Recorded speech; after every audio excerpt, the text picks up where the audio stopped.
Oke, selamat pagi anak-anak.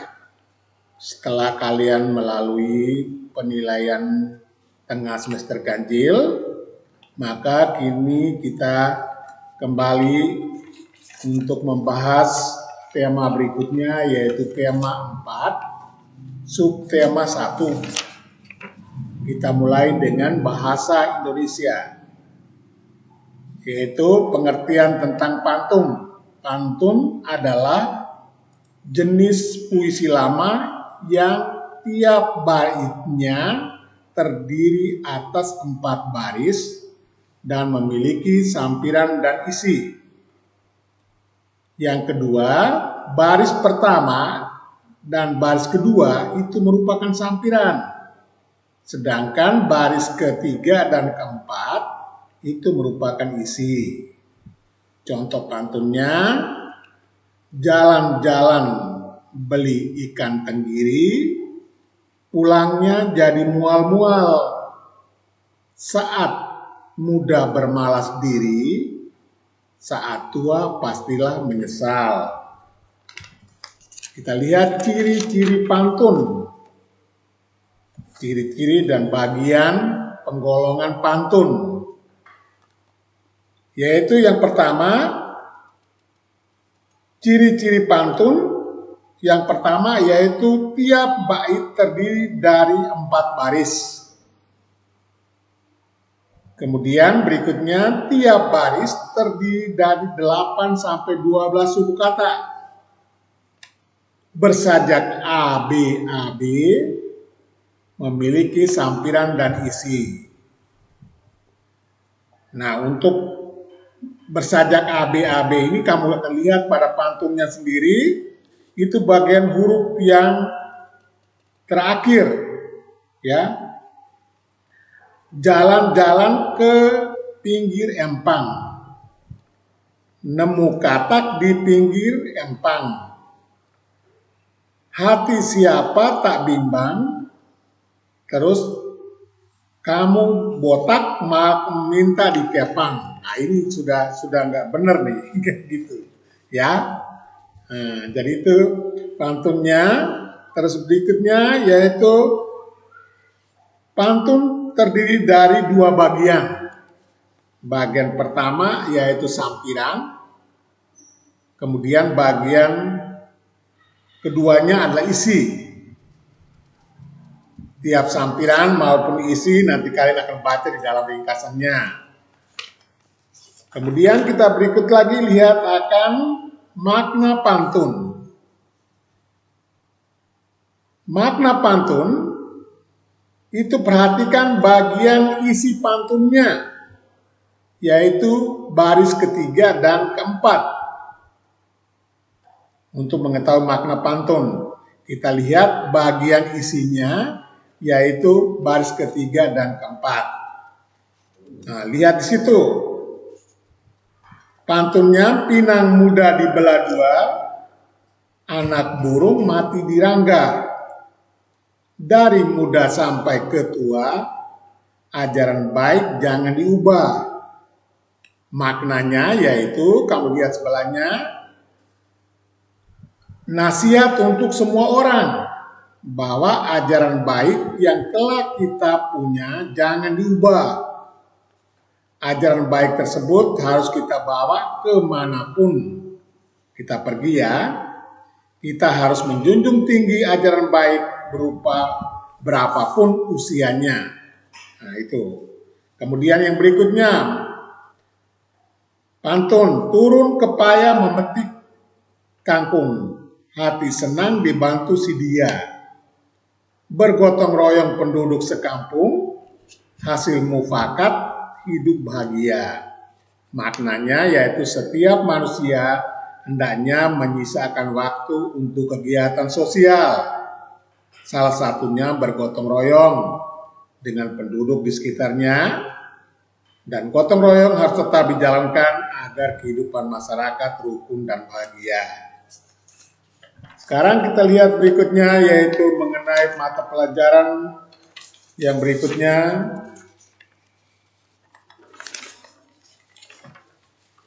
yaitu ilmu pengetahuan alam. Kita lihat peredaran darah pada manusia, di mana sistem peredaran darah merupakan mengalirnya darah di dalam tubuh. Itu namanya sistem peredaran darah. Sistem peredarannya ada dua macam. Yang pertama, sistem peredaran darah kecil. Yang kedua yaitu sistem peredaran darah besar. Nanti akan kita lihat nanti, ya. Sekarang kita lihat yang darah kecil, itu dapat kalian baca di situ. Sudah tertera situ. Kamu lihat cukup di peredaran darah kecilnya, yaitu dari bilik kanan ke arteri pulmonaris, ya, lalu ke paru-paru, vena pulmonalis, lalu ke serambi kiri, ya. Bapak ulang lagi, dari bilik kanan mengalir ke arteri pulmonaris, kemudian ke paru-paru, lalu ke serambi kirinya melalui vena pulmonalis. Nah, itu kamu bisa lihat itu peredaran darah kecil.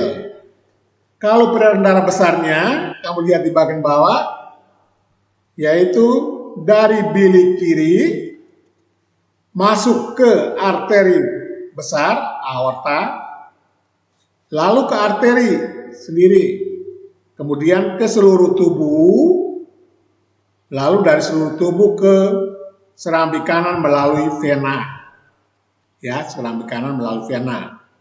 Nanti dapat kalian lihat di situ. Nah, untuk keterangannya dapat kalian lihat di situ. Nanti bisa kalian baca sendiri, ya. Kemudian yang berikutnya itu fungsi peredaran darah. Fungsi peredaran darah pada manusia, yaitu satu, sebagai alat pembuangan limbah sisa dari metabolisme tubuh. Metabolisme tubuh itu adalah proses kimia yang terjadi di dalam sel tubuh untuk mengubah makanan minuman yang kita konsumsi menjadi energi. Itu namanya metabolisme tubuh. Kemudian fungsi yang kedua yaitu memelihara suhu tubuh agar tetap normal. Yang ketiga, mengangkat nutrisi yang diperlukan oleh tubuh. Kemudian yang keempat yaitu sebagai imunitas tubuh, kekebalan tubuh kita. Kemudian kita lanjutkan ke berikutnya, yaitu yang berikutnya masih fungsi, ya, masih fungsi. Yang berikutnya yaitu fungsi jantung. Fungsi jantung ini ada berapa? Yaitu memompa darah, pada dasarnya memompa darah melalui pembuluh darah ke seluruh tubuh. Kemudian memompa darah ke paru-paru untuk mengambil oksigen. Menerima darah dari seluruh tubuh, lalu membantu membuang limbah sisa metabolisme berupa gas. Ya, itu fungsi jantung. Kita lihat pembuluh darahnya. Pembuluh darah merupakan saluran tempat mengalirnya darah dari jantung ke seluruh tubuh, dan dari seluruh tubuh kembali lagi ke jantung. Jadi pembuluh darah itu merupakan saluran tempat untuk mengalirnya darah dari jantung ke seluruh tubuh dan seluruh tubuh ke jantung, kembali ke jantung. Di mana manusia memiliki dua pembuluh darah. Dilihat dari macamnya, yaitu yang pertama arteri, pembuluh nadi namanya, vena, yaitu pembuluh balik. Kemudian paru-paru, proses peredaran darah berperan sebagai penyuplai oksigen ke dalam darah. Itu mengenai paru-parunya, dan fungsi jantung dan sebagainya tadi. Sekarang kita lihat berikutnya, yaitu sistem peredaran darah pada hewan. Sistem peredaran darah pada hewan. Yaitu yang pertama, pada prinsipnya sistem peredaran darah hewan itu terutama hewan vertebrata, sama seperti manusia, yaitu alat peredaran darahnya berupa jantung dan pembuluh darah. Sedangkan berdasarkan tempat mengalirnya, Sistem peredaran darah pada hewan dibedakan menjadi dua. Yang pertama adalah sistem peredaran darah terbuka, yaitu peredaran darah dari jantung ke seluruh tubuh tanpa melewati pembuluh darah. Itu namanya sistem peredaran darah terbuka. Contoh hewan yaitu cacing, serangga, belalang.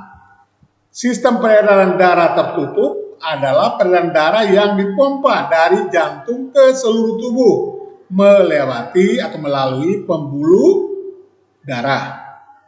Contoh hewannya yaitu vertebrata seperti katak, ikan, reptil, burung. Kemudian kita lihat yang berikutnya yaitu tentang seni budaya dan prakarya, SBDP.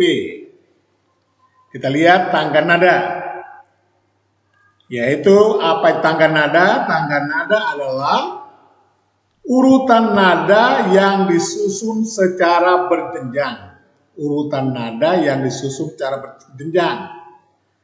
Tangga nada yang berjenjang itu seperti do, re, mi, fa, so, la, si, dan kembali ke do. Tapi dalam urutannya itu do yang terakhir itu adalah do yang tinggi. Jadi tangga nada itu jumlahnya ada 7. Karena do itu adalah pengulangan. Kemudian tangga nada itu dibagi menjadi 2 yang sudah kalian ketahui, tangga nada mayor dan tangga nada minor. Tangga nada mayor intervalnya, kita kenal tangga nada mayor itu dengan intervalnya, jaraknya itu adalah 1, 1,5, 1, 1, 1,5. Itu adalah tangga nada mayor. Ciri-cirinya yaitu nanti kamu lihat pada lagu-lagu itu kamu bisa tahu ciri-ciri tangga nada mayor, yaitu bersemangat, riang gembira, biasanya diawali dengan itu do sama dengan C, berarti dengan do-nya, dan itu mempunyai intervalnya seperti yang sudah disebutkan 1, 1,5, 1, 1, 1,5. Contoh lagu Maju Tak Gentar, Halo Halo Bandung, dan Garuda Pancasila. Nah, sedangkan tangga nada minor, yang kedua tangga nada minor.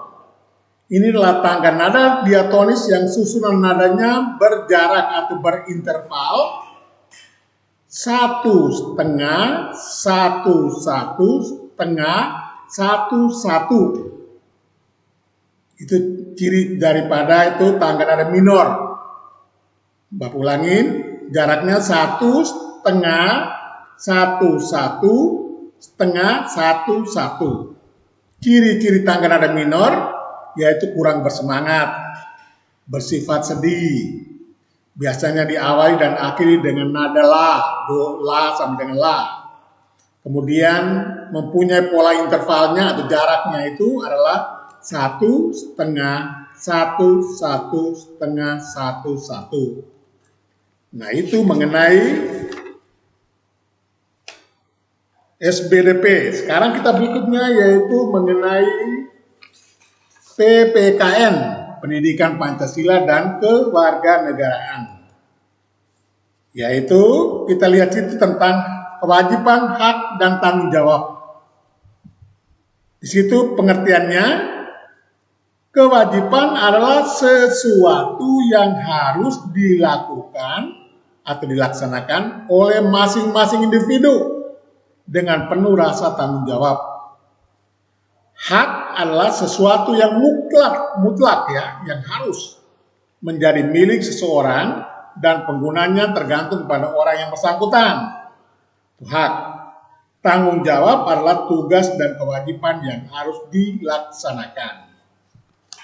Itu mengenai PPKN. Sekarang kita datang berikutnya yaitu terakhir ya, yaitu mengenai IPS, ilmu pengetahuan sosial. Yaitu kita lihat interaksi manusia dengan lingkungan.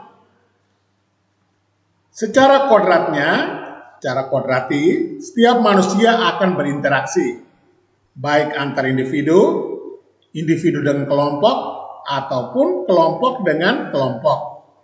Interaksi tersebut dinamakan interaksi sosial. Contoh interaksi sosial dapat kalian lihat situ, yaitu berdasarkan pelakunya.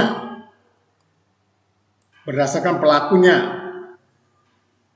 yaitu interaksi individu, antar individu, lalu antar individu dengan kelompok, lalu interaksi antar kelompok. Interaksi antar individu, ya contohnya seorang kakak membantu adiknya belajar membaca, berarti kakak dengan adik doang. Kemudian seorang siswa bertanya kepada gurunya tentang materi pembelajaran, di mana mungkin dia kurang begitu jelas, dia tanya kepada gurunya, berarti hanya guru dengan orang yang bersangkutan, namanya juga individu. Kemudian seorang anak menyapa teman saat bertemu di jalan, berarti hanya berdua doang, ya, tegur sapa di jalan.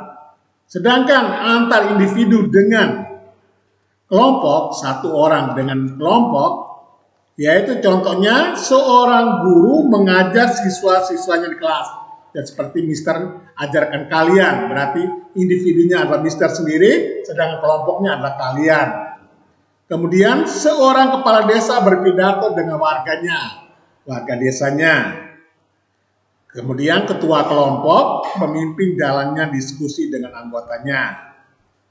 Berikutnya yaitu interaksi antar kelompok. Contohnya interaksi antara tim sepak bola antar sekolah pada saat pertandingan, jadi dari sekolah dan sekolah, itu kelompok.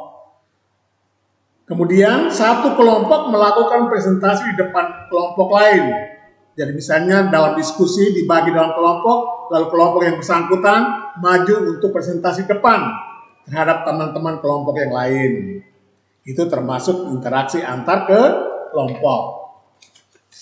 Dampaknya yang kita lihat, apa dampak baik atau positif daripada interaksi sosial atau interaksi manusia ini? Yaitu tercukupnya kebutuhan manusia. Dengan adanya interaksi, kita saling memenuhi kebutuhan. Tercapainya tujuan bersama. Terciptanya persatuan dan kesatuan. Dampak buruknya atau negatifnya, yaitu timbulnya perpecahan dan permusuhan. Karena interaksi antar manusia itu bisa menimbulkan hal-hal yang negatif. Nah, ya, itu menimbulkan perpecahan dan permusuhan. Kemudian dampak interaksi sosial, dilihat dari dampak interaksi sosial, yaitu interaksi yang mengarah ke persatuan. Contohnya, seluruh warga bergotong royong membersihkan lingkungan. Siswa-siswi mengadakan musyawarah untuk pelaksanaan pemilihan ketua kelas. Itu masih dampak positif dan dampak interaksi yang baik. Kemudian interaksi yang mengarah kepada perpecahan, itu dampak jelek, yaitu saling mengejek teman, tidak boleh. Tawuran antar pelajar itu juga nggak bagus. Nah ini namanya interaksi yang mengarah ke perpecahan.